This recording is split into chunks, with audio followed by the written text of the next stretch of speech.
For today's video, may kakalikutin tayo guys, isang laptop na Asus. So ang sabi ng may-ari, wala daw siyang power. So i-check natin yan mamaya kung bakit wala siyang power. So kapag bago lang po kayo sa aking channel, huwag niyo pong kalimutang i-subscribe ang ating YouTube channel at paklik na rin na ating notification bell para lagi kayong updated sa mga bagong video natin mga kalikot. At saka huwag niyo rin pong kalimutang i-follow ang ating Facebook page. So tara guys, kalikutin na natin siya. Tara!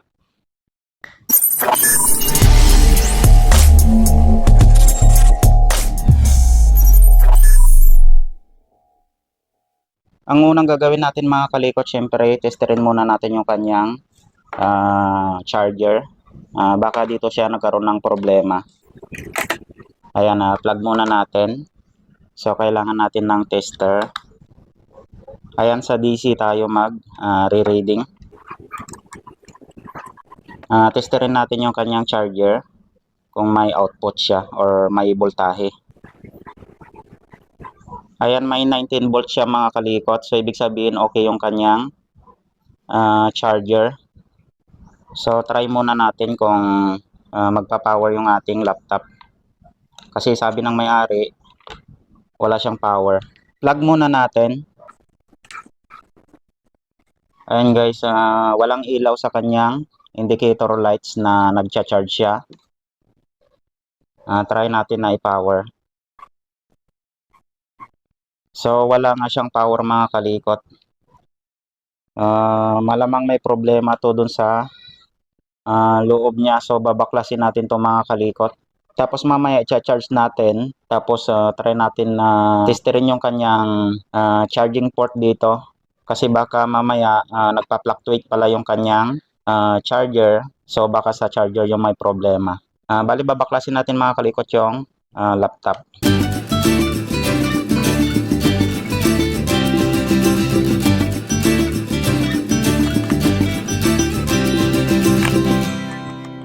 Shoutout natin si Boss Dex Soriano. Siya yung may-ari ng laptop na nire-repair natin mga kalikot. So kapag nagbabaklas kayo guys ng laptop, i-check nyo lagi yung mga screw niya kung saan yung mahaba at saka yung maliit. So kailangan may organizer sana kayo para ilagay nyo siya doon para hindi kayo malito kapag ibabalik na natin. Pero kung kabisado nyo naman, so nasa sa inyo yan. Yan, katulad yan guys, oh. Kasi mayroon akong OJT dati nung nagtatrabaho pa tayo. Sinalpak niya yung mahabang screw dito sa may harap hanggang sa lumusot na yung screw dito sa kanyang casing dito sa ibabaw. So buti mabait yung may-ari, parang bumukol siya. Buti hindi kami pinagbayad. So yun yung i-check nyo lagi mga kalikot, lalo na kapag nagsisimula pa lang tayo sa pagre-repair. Sa bagay, hindi na rin natin maiwasan kapag may mga disgrasya na ganon. Pero lesson na rin yun para sa amin. Bubuksan na natin yung laptop mga kalikot.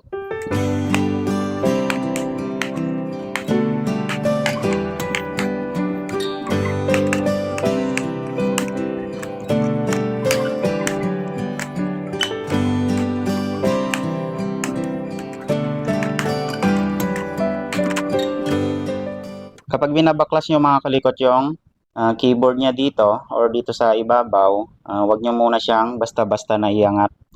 Kasi may mga wire pa yan, lalo na itong keyboard niya, baka mapunit natin yung ribbon. So silipin nyo muna. Ayun, sobrang dumi niya. Yan, tanggalin muna natin yung mga ribbon mga kalikot. Ayun guys, oh. Pinamahayan ng mga langgam, tapos namatay na. Ayan, no, tapos parang basa. So mukhang delikado ito. Parang napito na yung mainboard niya. Linisin ko muna mga kalikot. Ayan guys, oh, parang nabasa siya. Siya nga pala mga kalikot, kapag nagbabaklas tayo ng mga parts ng isang laptop, uunahin natin na tatanggalin yung mismong battery niya. Ito. Baka kasi may masundot tayo dyan or nagalaw tayo, baka doon siya magkaroon ng short. So kailangan tanggalin muna natin yung battery bago yung mga ibang parts niya. Bali, tanggalin natin yung mga hard drive, itong CD-ROM niya. Tapos dito guys, yung mga socket niya dito, lilinisan natin yung socket mismo ng LCD panel niya. Tapos ito, ayan yung mga ribbon. So tanggalin natin lahat yan, pati yung itong mga blower niya. Tapos i-check na rin natin or tanggalin na rin natin itong mainboard niya mga kalikot para malinisan na rin natin bago tayo mag-troubleshoot. So baklasin ko muna siya. Tandaan nyo lang yung kung paano nyo siya tinanggal, ganun rin yung pagkabalik natin mamaya. So i-check nyo lagi yung mga screw mga kalikot. Habang tinatanggal natin mga kalikot yung kanyang battery, so nagalaw natin yung kanyang battery, ayan natanggal kasama yung pinaka-socket niya. Ayan parang maraming corrosion. So natanggal na lang siya kusa, ayan So ito pa yung problema natin. Ayan natanggal na lang kusa dito sa kanyang board, tapos ayan parang nag-aasin siya. So ito ulit yung problema natin.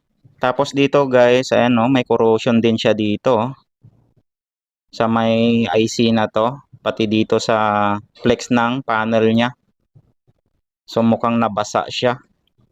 Ayan pati dito. So mukhang malaking problema itong laptop na ayusin natin. Natanggal pati yung socket niya mga kalikot doon sa kanyang board. So tanggalin muna natin to. Ayan ito mismo yung natanggal. So kailangan natin to ng microscope bago natin makabit. Sa bagay, apat lang yung line nito. So ibabalik rin natin to mga kalikot. Ayan, pati dito sa may kwan niya, sa may transistor na SMD, corroded na siya. Mukhang 50-50 to. Ayan nag-aasin na yung maliit na transistor dito malapit sa socket mismo ng battery. Kaya pala nung nilagyan natin ng charger, hindi siya nagcha-charge. Tapos baklasin muna natin yung CD-ROM niya. Mukhang nabasa itong laptop na to. Tapos napasukan ng langgam. Ayan kalawang na rin. Pati yung kanyang CD-ROM. Tanggalin natin lahat ng parts.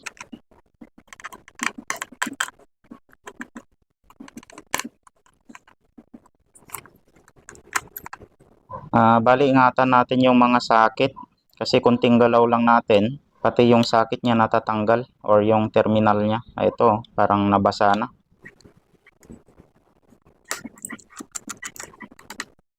Mukhang 50-50 itong laptop na to. Mukhang may tama na yung mainboard niya or shorted na. Ayan bakat pa yung parang ma-oily siya dito parang natapunan. Nakaw. Baklasin muna natin yung motherboard niya. Dahan-dahanin na lang natin yung mga terminal.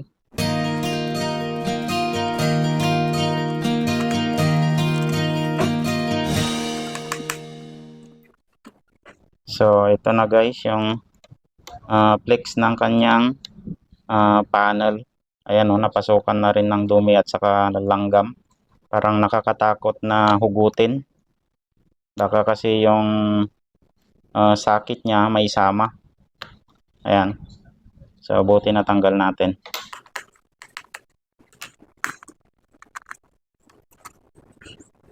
Grabe, sobrang dumi na mga kalikot.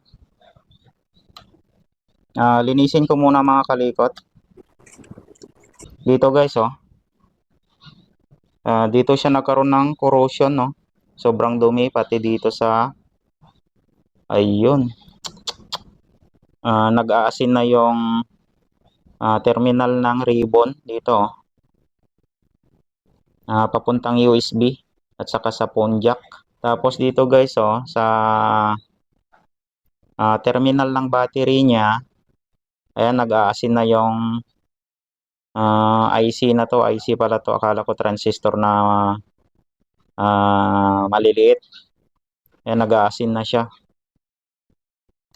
Ayan natanggal na yung parang carbon. So, linisin ko muna siya mga kalikot. Ayun. Dito na naman mga kalikot, oh. Mukhang sunog na ito. Diode. SMD diode. Ayan, oh. Sunog na siya. Diode ba to? Ayun. Naputol na. Ayan, sunog ito mga kalikot. Ayan, oh. So, mukhang 50-50 itong laptop na to mga kalikot. Ayan guys, oh.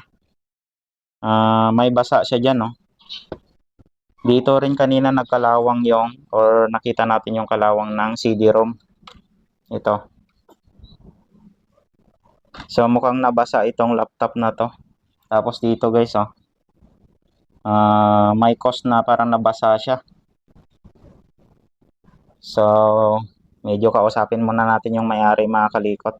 Mukhang 50-50 yung laptop niya. Mukhang nabasa siya. Kaya lahat ng terminal ng mga ribbon niya, ito. Yan, parang matatanggal na rin. Corroded na siya or may corrosion na. Yan, pati dito sa may papuntang flex ng kanyang LCD panel. So, dito naman sa kabila, ayan, malinis naman. So, may shorted itong unit na to. Ayan, ano ba to? Parang natanggal na rin. So, dito guys, parang natatanggal na yung mga parts niya. So, dito, corroded na rin itong kanyang IC na to. Yung mga pin niya. Tapos ito, yung dito nga kanina sabi ko na sa sakit ng battery niya, yung IC na to, nag-aasin na rin. So, kausapin muna natin yung may-ari. May problema yung mainboard niya mga kalikot.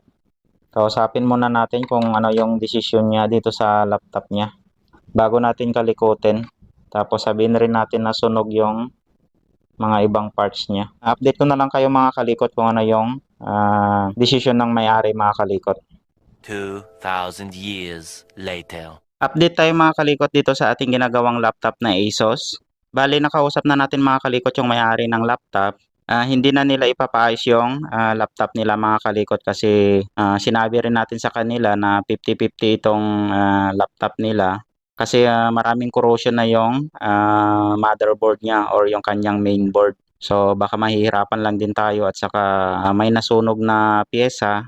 Tapos hindi rin natin alam kung ano yung pyesa na nasunog na yon. So pinaliwanag na lang natin sa kanila na pwede naman nila i-second opinion sa ibang tech na mas high-tech yung mga gamit nila. So sa atin kasi, yung mga normal lang na gamit natin yung ginagamit natin na pang-repair. So nakausap na rin natin yung may-ari, sabi naman nila hindi na daw kasi pinakita ko nga yung mainboard niya. Sobrang dumi tapos inaamag na or marami ng corrosion. So baka mapapagastos lang din sila kaya hindi na lang nila itutuloy. Bali tatanggalin na lang yung or pinapatanggal na lang nila yung memory niya at saka yung kanyang hard drive. Kasi gagawin na lang nila na external hard drive. So ito mga kalikot, ipopost rin natin itong video na to.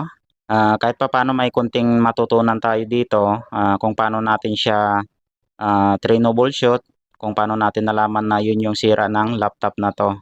Simula sa pag-test ng kanyang charger hanggang doon sa nalaman na natin na may problema pala sa kanyang mainboard or sa kanyang motherboard. Tapos kung paano natin siya na disassemble at saka inassemble, so at least kahit pa paano, na-share ko sa inyo kung paano siya baklasin. At saka kung paano natin siya na troubleshoot na yun nga yung mga sira ng isang laptop. Kasi ganoon naman talaga mga kalikot, minsan may mga unit rin naman talaga tayo na hindi talaga na pwedeng magawa or hindi na pinapagawa ng may-ari. So magdidepende naman yan sa may-ari kung itutuloy pa niya yung or kung gusto pa nilang ipa-repair yung isang unit. So dito kasi sa kanila, tagilid na tayo. Kung baga marami tayong gagawin bago pa to maayos. Tapos hindi pa sigurado kung maayos pa natin yung kanyang mainboard.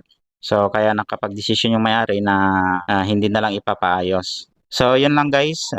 Ayun nga, doon nagkaroon ng problema sa kanyang motherboard. Kung bakit wala siyang power at saka hindi rin siya nagcha-charge kasi natanggal na rin yung socket ng kanyang battery doon sa mismong mainboard. So, nung nilinisan ko kasi siya or brinash ko siya, so sumama na yung socket na natanggal kasi corrosion na nga yung terminal ng battery niya kaya nung kinuskusan natin sumama na natanggal yung socket ng battery. So negative hindi natin siya naayos. At least nalaman natin kung saan yung problema ng isang laptop. So okay, hanggang dito na lang mga kalikot yung video natin dito sa ating laptop na Asus. Maraming salamat guys sa panonood ng mga video natin. Kapag bago lang po kayo sa aking channel, huwag niyo pong kalimutang i-subscribe ang ating YouTube channel. At paklik na rin ang ating notification bell para lagi kang updated sa mga bagong video natin. At saka huwag nyo rin pong kalimutang i-follow ang ating Facebook page. So maraming salamat, ingat kayong lahat, and God bless sa ating lahat mga kalikot. Bye bye.